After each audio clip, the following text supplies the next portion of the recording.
ਵਾਹਿਗੁਰੂ ਜੀ ਕਾ ਖਾਲਸਾ ਵਾਹਿਗੁਰੂ ਜੀ ਕੀ ਫਤਿਹ। ਫੱਗਣ ਮਹੀਨੇ ਨੂੰ ਮਾਣ ਬਖਸ਼ਦੇ ਹੋਏ ਗੁਰੂ ਸਾਹਿਬ ਸਾਨੂੰ ਸੰਦੇਸ਼ ਦੇ ਰਹੇ ਹਨ। ਫਲਗੁਣ ਆਨੰਦ ਉਪਾਰਜਨਾ ਹਰ ਸੱਜਣ ਪ੍ਰਗਟੇ ਆਏ। संत सहाई राम के कर कृपा दिया मिलाए। सेज सुहावी सर्ब सुख हुन दुखा नाही जाए। इछ पुनि वडभागनी वर पाया हर राय। मिल सहिया मंगल गावई गीत गोविंद आलाए। हर जया और न दिसही कोई दूजा लवै न लाए। हलत पलत सवारियन निहचल दितियन जाए। संसार सागर ते रखियन बोहड़ न जन्मै धाए। जिहवा एक अनेक गुण तरे नानक चरनी पाए। फलगुण नित सलाहीऐ जिसनों तिल ना तमाए। फलगुण नित सलाही है जिसनों तिल ना तमाए। पंचम पिता ਸਾਹਿਬ ਸ੍ਰੀ ਗੁਰੂ ਅਰਜਨ ਦੇਵ ਜੀ ਰਾਗ ਮਾਝ ਦੀ ਇਸ ਬਾਣੀ ਵਿੱਚ, ਜਿਸ ਦਾ ਸਿਰਲੇਖ ਗੁਰੂ ਸਾਹਿਬ ਨੇ 12 ਮਾਹ ਰੱਖਿਆ ਹੈ, ਬਿਕਰਮੀ ਸੰਮਤ ਦੇ ਆਖਰੀ ਮਹੀਨੇ ਫੱਗਣ ਦੇ ਘਰ ਵਿੱਚ ਆ ਕਰਕੇ ਜਾਂ ਫੱਗਣ ਦੀ ਸਟੇਜ ਤੋਂ ਸਾਨੂੰ ਸਰਬਕਾਲਿਕ ਸੰਦੇਸ਼ ਦੇ ਰਹੇ ਹਨ। ਜਾਂ ਇੰਝ ਸਮਝ ਲਈਏ ਕਿ ਗੁਰੂ ਸਾਹਿਬ ਇਹ ਪਿਆਰ, ਇਹ ਸਰਬਕਾਲਿਕ ਸੰਦੇਸ਼ ਰਾਗ ਮਾਝ ਦੇ ਭਾਂਡੇ ਵਿੱਚ, ਰਾਗ ਮਾਝ ਦੇ ਭਾਂਡੇ ਵਿੱਚ ਪਰੋਸ ਕਰਕੇ, ਅਤੇ ਜਿਸ ਦਾ ਨਾਮ ਗੁਰੂ ਸਾਹਿਬ ਨੇ 12 ਮਾਹ ਰੱਖਿਆ ਬਾਣੀ ਦਾ, ਇਸ ਭਾਂਡੇ ਨੂੰ ਫੱਗਣ ਮਹੀਨੇ ਦੀ ਰੁੱਤ ਦੇ ਵਿੱਚ ਜੋ ਸੋਹਣੇ ਸੋਹਣੇ ਫੁੱਲ ਆਪਾਂ ਦੇਖਦੇ ਹਾਂ, ਉਹਨਾਂ ਨਾਲ ਸਜਾਇਆ ਹੋਇਆ। ਭਾਵ ਫੱਗਣ ਦੇ ਨਾਲ ਕੀਤੀ ਹੋਈ ਸਜਾਵਟ ਰਾਗ ਮਾਝ ਦੀ ਬਾਣੀ ਵਿੱਚ ਸਾਨੂੰ ਇਹ ਸਰਬਕਾਲਿਕ ਸੰਦੇਸ਼ ਗੁਰੂ ਸਾਹਿਬ ਦੇ ਰਹੇ ਹਨ। ਔਰ ਇਸ ਬਰਤਨ ਦੇ ਵਿੱਚ, ਰਾਗ ਮਾਝ ਦੇ ਬਰਤਨ ਵਿੱਚ ਜੋ ਫੱਗਣ ਮਹੀਨੇ ਦੀ ਸੋਹਣੇ ਫੁੱਲਾਂ ਨਾਲ ਸਜਾਇਆ ਹੋਇਆ, ਉਹਦੇ ਵਿੱਚ ਗਿਆਨ ਪਾ ਕਰਕੇ ਸਾਨੂੰ ਸੱਦਣ ਲਈ, ਸਾਨੂੰ ਛਕਣ ਲਈ, ਸਾਨੂੰ ਆਪਣੇ ਕੋਲ ਬੁਲਾਉਣ ਲਈ ਉਹ ਸੁਨੇਹਾ ਦੇ ਰਹੇ ਹਨ। ਫਲਗੁਣ ਆਨੰਦ ਉਪਾਰਜਨਾ ਹਰ ਸੱਜਣ ਪ੍ਰਗਟੇ ਆਏ। ਪ੍ਰਭੂ ਮਿੱਤਰ ਦੇ ਮਿਲਾਪ ਨਾਲ ਆਨੰਦ ਉਪਜਿਆ ਹੈ। ਫਲਗੁਣ ਦੇ ਘਰ ਤੋਂ ਗੁਰੂ ਸਾਹਿਬ ਸਾਨੂੰ ਆਨੰਦ ਦੀ ਦਾਤ ਬਖਸ਼ ਰਹੇ ਹਨ। ਪ੍ਰਭੂ ਨਾਲ ਮਿਲਣ ਦਾ ਤਰੀਕਾ ਦੱਸ ਰਹੇ ਹਨ ਕਿ ਪਰਮਾਤਮਾ ਦੇ ਮਿਲਣ ਨਾਲ ਆਨੰਦ ਉਤਪਰ ਹੋਣਾ ਹੈ। ਫਲਗੁਣ ਆਨੰਦ ਉਪਾਰਜਨਾ ਹਰ ਸੱਜਣ ਪ੍ਰਗਟੇ ਆਏ। ਕਦੋਂ ਆਨੰਦ ਉਪਜਿਆ? ਜਦੋਂ ਉਹ ਪਰਮਾਤਮਾ ਸਾਨੂੰ ਮਿਲ ਪਿਆ ਔਰ ਉਹਨੂੰ ਮਿਲਣ ਦਾ ਢੰਗ, ਉਹਦੀ ਸਿੱਖਿਆ ਨੂੰ ਅਸੀਂ ਧਾਰਨ ਕਰ ਲਿਆ। ਇਹੀ ਗੱਲ ਤੀਸਰੇ ਪਾਤਸ਼ਾਹ ਸਾਨੂੰ ਆਨੰਦ ਸਾਹਿਬ ਦੀ ਬਾਣੀ ਵਿੱਚ ਵੀ ਦ੍ਰਿੜ ਕਰਾ ਰਹੇ ਹਨ। ਆਨੰਦ ਭਇਆ ਮੇਰੀ ਮਾਏ ਸਤਿਗੁਰੂ ਮੈਂ ਪਾਇਆ। ਪਰਮਾਤਮਾ ਉਸ ਅਕਾਲ ਪੁਰਖ ਨੂੰ ਪਾਉਣ ਨਾਲ ਮੇਰੇ ਅੰਦਰ ਆਨੰਦ ਹੀ ਆਨੰਦ ਹੈ। ਔਰ ਇਹੀ ਗੱਲ ਗੁਰੂ ਸਾਹਿਬ ਇੱਥੇ ਦ੍ਰਿੜਾਏ ਹਨ। ਆਨੰਦ ਉਪਾਰਜਨਾ ਕਦੋਂ? ਹਰ ਸੱਜਣ ਪ੍ਰਗਟੇ ਆਏ। ਅਗਲੀ ਪੰਕਤੀ ਵਿੱਚ ਸਾਨੂੰ ਗੁਰੂ ਸਾਹਿਬ ਦ੍ਰਿੜ ਕਰਾ ਰਹੇ ਹਨ। ਸੰਤ ਸਹਾਈ ਰਾਮ ਕੇ ਕਰ ਕਿਰਪਾ ਦਿਆ ਮਿਲਾਏ। ਰਾਮ ਦੇ ਸੰਤ ਭਾਵ ਗੁਰਸਿੱਖ ਸੰਗਤ, ਮੈਨੂੰ ਸੰਗਤ ਵਿੱਚ ਆ ਕਰਕੇ ਇਹ ਗੱਲ ਦੀ ਸੋਝੀ ਹੋਈ ਹੈ। ਉਸ ਅਕਾਲ ਪੁਰਖ ਦੀ ਸਿੱਖਿਆ ਮੈਨੂੰ ਸੰਗਤ ਰਾਹੀਂ ਮਿਲੀ ਹੈ, ਔਰ ਸੰਗਤ ਨੇ ਹੀ ਮੈਨੂੰ ਉਸ ਪਰਮਾਤਮਾ ਨਾਲ ਮਿਲਾਣਾ ਕੀਤਾ ਹੈ। ਸੰਤ ਰਾਹੀ ਰਾਮ ਕੇ ਕਰ ਕਿਰਪਾ ਦਿਆ ਮਿਲਾਏ। ਸੰਗਤ ਦੇ ਰਾਹੀਂ ਮੈਂ ਉਸ ਅਕਾਲ ਪੁਰਖ ਨਾਲ ਇੱਕ ਮਿਕ ਹੋ ਸਕਿਆ ਹਾਂ। ਨਹੀਂ ਤਾਂ ਸੰਗਤ ਤੋਂ ਬਿਨਾਂ ਮੇਰਾ ਜੀਵਨ ਇਸੇ ਤਰ੍ਹਾਂ ਹੀ ਸੀ ਜਿਵੇਂ ਕਿ ਪਸ਼ੂਆਂ ਹੁੰਦਾ ਹੈ। ਬਿਨ ਸੰਗਤੀ ਸਭ ਐਸੇ ਰਹਿ ਜੈਸੇ ਪਸ ਢੋਰ। ਬਿਨਾਂ ਸੰਗਤ ਤੋਂ ਮੈਨੂੰ ਤੇਰੀ ਸੋਝੀ ਨਹੀਂ ਆ ਸਕਦੀ ਸੀ। ਸੇਜ ਸੁਹਾਵੀ ਸਰਬ ਸੁਖ ਹੁਣ ਦੁੱਖਾਂ ਨਾਹੀਂ ਜਾਏ। ਪਰਮਾਤਮਾ ਦੇ ਮਿਲਣ ਨਾਲ, ਪਰਮਾਤਮਾ ਦੀ ਸਿੱਖਿਆ ਨੂੰ ਹਿਰਦੇ ਵਿੱਚ ਧਾਰਨ ਕਰਨ ਨਾਲ, ਮਨ ਬਚ ਕਰਮ ਵਿੱਚ ਲੈ ਕਰਕੇ ਆਉਣ ਨਾਲ ਇਸ ਤਰ੍ਹਾਂ ਦਾ ਆਨੰਦ ਉਪਜਿਆ ਕਿ ਮੇਰੀ ਜਿਹੜੀ ਸੇਜ ਹੈ, ਭਾਵ ਆਨੰਦ ਮਾਣਨ ਦੀ ਅਵਸਥਾ ਹੈ, ਜੋ ਆਪਾਂ ਕਹਿ ਸਕਦੇ ਇਸਤਰੀ ਔਰ ਪੁਰਸ਼ ਆਪਸ ਮਿਲ ਕਰਕੇ ਆਨੰਦਿਤ ਰਹਿੰਦੇ ਹਨ, ਉਸ ਤਰ੍ਹਾਂ ਦੀ ਗੱਲ ਗੁਰੂ ਸਾਹਿਬ ਸਾਨੂੰ ਦੁਨਿਆਵੀ ਉਦਾਹਰਨ ਦੇ ਰਹੇ ਹਨ ਕਿ ਮੇਰੀ ਸੇਜ ਜਿਹੜੀ ਹੈ ਉਹ ਹੁਣ ਸੋਹਣੀ ਹੈ ਅਤੇ ਸਾਰੇ ਸੁੱਖਾਂ ਨਾਲ ਭਰੀ ਹੋਈ ਹੈ, ਅਤੇ ਹੁਣ ਦੁੱਖਾਂ ਜੋਗੀ ਥਾਂ ਹੀ ਹੈ ਨਹੀਂ। ਹੁਣ ਦੁੱਖਾਂ ਨਾਹੀਂ ਜਾਏ। ਇਹ ਅਵਸਥਾ ਉਦੋਂ ਹੀ ਬਣਦੀ ਹੈ ਜਦੋਂ ਗੁਰੂ ਦੀ ਸਿੱਖਿਆ ਨੂੰ ਮਨ ਬਚ ਕਰਮ ਵਿੱਚ ਲੈ ਕਰਕੇ ਆਈ ਹੈ। ਗੁਰੂ ਸਾਹਿਬ ਸਾਨੂੰ ਦ੍ਰਿੜ ਕਰਾ ਰਹੇ ਹਨ, ਅਣ ਦਿਨ ਨਾਮੇ ਰਤਿਆ ਦੁੱਖ ਵਿਖਿਆ ਵਿੱਚੋਂ ਜਾਏ। ਹਰ ਵੇਲੇ ਅਣ ਦਿਨ, ਹਰ ਵੇਲੇ ਸਵੇਰੇ ਸ਼ਾਮ ਉਸ ਅਕਾਲ ਪੁਰਖ ਨਾਲ ਇੱਕ ਮਿਕ ਹੋਇਆ, ਫਿਰ ਅੰਦਰੋਂ ਦੁੱਖ ਚਲਾ ਜਾਂਦਾ ਹੈ। ਨਾਨਕ ਸ਼ਬਦ ਮਿਲਾਵੜਾ ਨਾਮੇ ਨਾਮ ਸਮਾਏ। ਮਿਲਾਉਂਦਾ ਕੌਣ ਹੈ?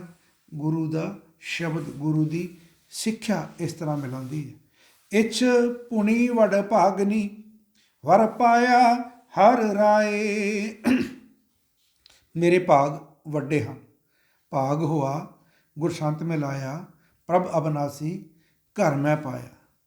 ਜਦੋਂ ਸੱਜਣ ਪ੍ਰਗਟਦੇ ਹਨ, ਅੰਦਰ ਖੇੜਾ ਹੀ ਖੇੜਾ ਹੁੰਦਾ ਹੈ। ਉਸ ਅਵਸਥਾ ਦੀ ਗੁਰੂ ਸਾਹਿਬ ਸਾਨੂੰ ਅਵਸਥਾ ਦ੍ਰਿੜ ਕਰਾ ਰਹੇ ਹਨ ਕਿ ਇੱਛ ਪੁਣੀ ਵੱਡ ਭਾਗਨੀ, ਮੈਂ ਵੱਡੇ ਭਾਗਾਂ ਵਾਲਾ ਹੋ ਗਿਆ, ਮੇਰੀ ਇੱਛਾ ਪੂਰੀ ਹੋ ਗਈ ਹੈ। ਕਿਉਂ? ਵਰ ਪਾਇਆ ਹਰ ਰਾਏ, ਮੈਂ ਉਸ ਅਕਾਲ ਪੁਰਖ ਨੂੰ ਪਤੀ ਦੇ ਰੂਪ ਵਿੱਚ ਪ੍ਰਾਪਤ ਕਰ ਲਿਆ ਹੈ। ਦੁਨਿਆਵੀ ਉਦਾਹਰਨ ਦੇ ਰਹੇ ਹਨ ਗੁਰੂ ਸਾਹਿਬ ਕਿ ਜਿਸ ਤਰ੍ਹਾਂ ਜੀਵਨ ਸਾਥੀ ਦੀ ਭਾਲ ਕਰਦੇ ਜੀਵਨ ਸਾਥੀ ਮਿਲਦਾ ਹੈ ਅਤੇ ਮਨ, ਇਹ ਸਰੀਰ, ਇਹ ਜੀਵਨ ਆਨੰਦਿਤ ਹੋ ਜਾਂਦਾ ਹੈ। ਉਸੇ ਤਰ੍ਹਾਂ ਦੀ ਅਵਸਥਾ ਗੁਰੂ ਸਾਹਿਬ ਸਾਨੂੰ ਦੱਸ ਰਹੇ ਹਨ ਕਿ ਜਦੋਂ ਮੈਂ ਪ੍ਰਭੂ ਪਤੀ ਨੂੰ, ਉਸ ਅਕਾਲ ਪੁਰਖ ਨੂੰ ਆਪਣੇ ਜੀਵਨ ਸਾਥੀ ਦੇ ਰੂਪ ਵਿੱਚ, ਆਪਣੇ ਸਹਿਯੋਗੀ ਦੇ ਰੂਪ ਵਿੱਚ ਪ੍ਰਾਪਤ ਕਰ ਲਿਆ, ਮੇਰੀਆਂ ਇੱਛਾ ਪੂਰੀਆਂ ਹੋ ਗਈਆਂ ਔਰ ਮੈਂ ਵੱਡੇ ਭਾਗਾਂ ਵਾਲੀ ਹਾਂ। ਹਰ ਗੁਣ ਕਹਤੇ ਕਹਿ ਨਾ ਜਾਈ, ਜੈਸੇ ਗੂੰਗੇ ਕੀ ਮਠਿਆਈ। ਇਹ ਤਾਂ ਦੁਨਿਆਵੀ ਉਦਾਹਰਨ ਦਿੱਤੇ ਨੇ ਗੁਰੂ ਸਾਹਿਬ ਨੇ, ਕਿਉਂਕਿ ਜਿਹੜਾ ਆਨੰਦ ਅਕਾਲ ਪੁਰਖ ਨੂੰ ਮਿਲਣ ਨਾਲ ਪ੍ਰਾਪਤ ਹੁੰਦਾ ਹੈ, ਉਹ ਕਿਹਾ ਨਹੀਂ ਜਾ ਸਕਦਾ, ਉਹਦਾ ਬਿਆਨ ਕੀਤਾ ਨਹੀਂ ਜਾ ਸਕਦਾ। ਹਰ ਗੁਣ ਕਹਤੇ ਕਹਿ ਨਾ ਜਾਏ, ਜੈਸੇ ਗੂੰਗੇ ਕੀ ਮਠਿਆਈ। ਗੂੰਗੇ ਨੂੰ ਮਿਠਾਈ ਖਵਾ ਦਿਓ, ਉਹ ਦੱਸ ਨਹੀਂ ਸਕਦਾ ਕਿ ਕਿੰਨੀ ਕੁ ਮਿੱਠੀ ਹੈ। ਔਰ ਇਹ ਆਨੰਦ ਦੀ ਤੁਲਨਾ ਬੇਸ਼ੱਕ ਗੁਰੂ ਸਾਹਿਬ ਨੇ ਦੁਨਿਆਵੀ ਪਤੀ ਨਾਲ ਕੀਤੀ ਕਿ ਵਰ ਮੈਨੂੰ ਦੇ ਰੂਪ ਵਿੱਚ ਅਕਾਲ ਪੁਰਖ ਮਿਲਿਆ, ਪਰ ਜਿਹੜਾ ਆਨੰਦ ਮਿਲਿਆ, ਮੈਂ ਕਿੰਨੇ ਵੱਡੇ ਭਾਗਾਂ ਵਾਲਾ ਆਪਣੇ ਆਪ ਨੂੰ ਮਹਿਸੂਸ ਕਰਦਾ, ਇਹ ਬਿਆਨ ਨਹੀਂ ਕੀਤਾ ਜਾ ਸਕਦਾ। ਮਿਲ ਸਹੀਆ ਮੰਗਲ ਗਾਵਹੀ, ਗੀਤ ਗੋਬਿੰਦ ਅਲਾਏ। ਮੈਂ ਆਪਣੇ ਮਿੱਤਰ ਮੰਡਲੀ ਨਾਲ ਮਿਲ ਕਰਕੇ ਮਿਲ ਸਹੀਆ ਮੰਗਲ ਗਾਵਹੀ, ਖੁਸ਼ੀ ਦੇ ਗੀਤ ਗਾਇਨ ਕਰਦਾ। ਪਰ ਗੁਰੂ ਸਾਹਿਬ ਨਾਲ ਸਾਨੂੰ ਤਾੜਨਾ ਵੀ ਕਰ ਰਹੇ ਹਨ। ਮਿਲ ਸਹੀਆ ਮੰਗਲ ਗਾਵਹੀ, ਮੰਗਲ ਦੇ ਵਿੱਚ ਗਾਣਾ ਕੀ ਹੈ? ਗੀਤ ਗੋਬਿੰਦ ਅਲਾਏ, ਉਸ ਅਕਾਲ ਪੁਰਖ ਦੇ ਉਸਤਤ ਦੇ ਗੱਲ ਹੀ ਕਰਨੀ ਹੈ। ਔਰ ਸਿੱਖ ਵਾਸਤੇ ਗੀਤ ਗੋਬਿੰਦ ਗੁਰਬਾਣੀ ਹੀ ਹੈ। ਸੋ ਗੁਰੂ ਸਾਹਿਬ ਸਾਨੂੰ ਦੱਸ ਰਹੇ ਹਨ ਕਿ ਖੁਸ਼ੀ ਵਿੱਚ ਝੂਮਦੇ ਹੋਏ ਵੀ ਉਸ ਅਕਾਲ ਪੁਰਖ ਦੇ ਗੁਣ ਗਾਇਨ ਹੀ ਕਰਨੇ ਹਨ, ਜਾਂ ਗੁਣ ਗਾਇਨ ਕਰਨ ਲਈ ਉਸ, ਜਾਂ ਖੁਸ਼ੀ ਦੇ ਗੀਤ ਸਿੱਖ ਵਾਸਤੇ ਉਸ ਅਕਾਲ ਪੁਰਖ ਦੀ ਬਾਣੀ ਹੀ ਹੈ। ਪ੍ਰਭ ਅਬਨਾਸੀ ਵਸਿਆ, ਘਟ ਪੀਤਰ ਹਰ ਮੰਗਲ ਨਾਨਕ ਗਾਵੇ ਜੀਓ। ਜਦੋਂ ਪਰਮਾਤਮਾ ਅੰਦਰ ਵਸ ਜਾਂਦਾ, ਹਿਰਦੇ ਘਰ ਵਿੱਚ ਵਸ ਜਾਂਦਾ, ਤਾਂ ਮੰਗਲ ਗਾਇਨ ਹੁੰਦੇ ਹਨ, ਖੁਸ਼ੀ ਦੇ ਗੀਤ ਹੀ ਗਾਏ ਜਾਂਦੇ ਹਨ। ਹਰ ਜਿਆ ਔਰ ਨ ਦਿਸਹੀ, ਕੋਈ ਦੂਜਾ ਲਵੈ ਨਾ ਲਾਏ।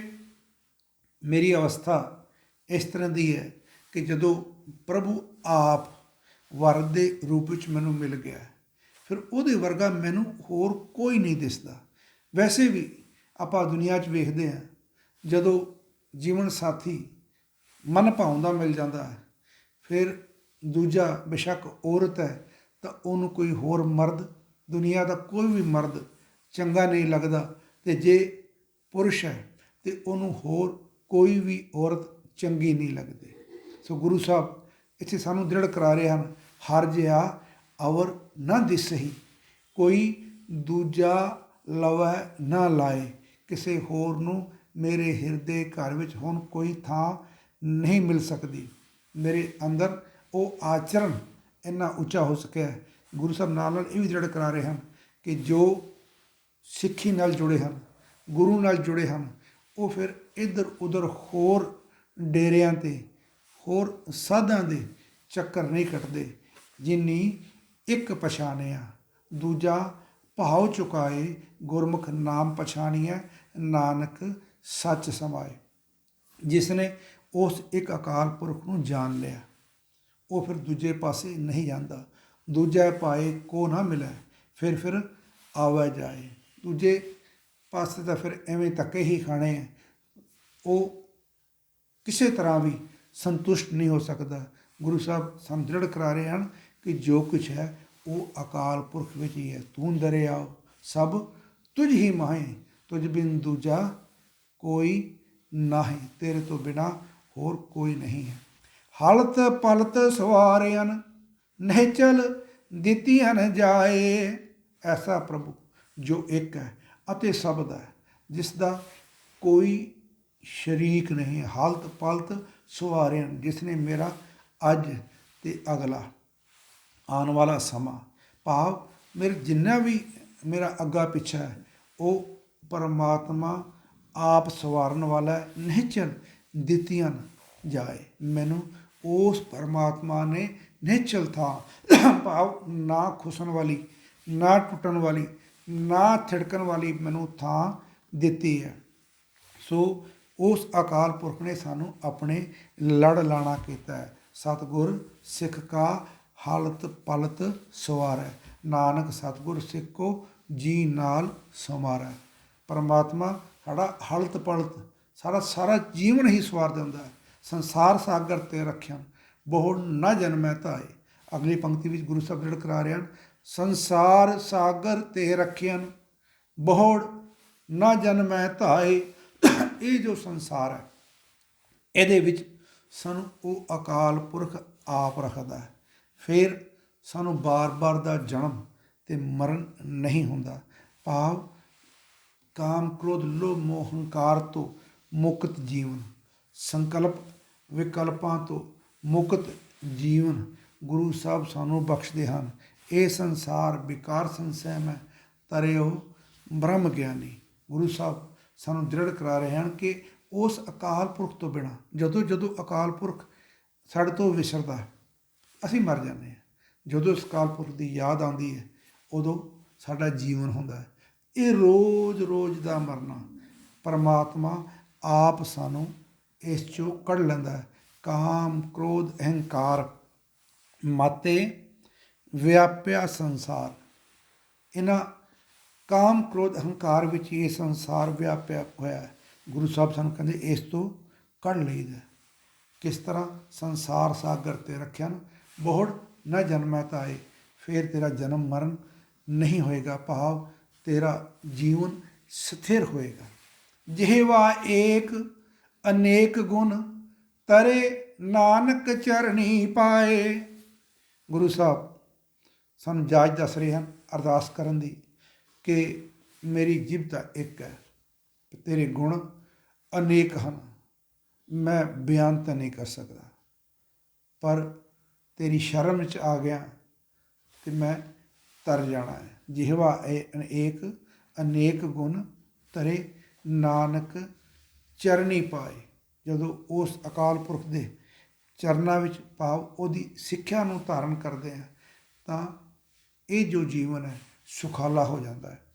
ਫਲ ਗੁਣ ਨਿਤ ਸਲਾਹੀਐ, ਜਿਸਨੂੰ ਤਿਲ ਨਾ ਤਮਾਏ। ਤਮਾਏ ਲਾਲਚ। ਗੁਰੂ ਸਾਹਿਬ ਸਾਨੂੰ ਅੱਜ ਫਿਰ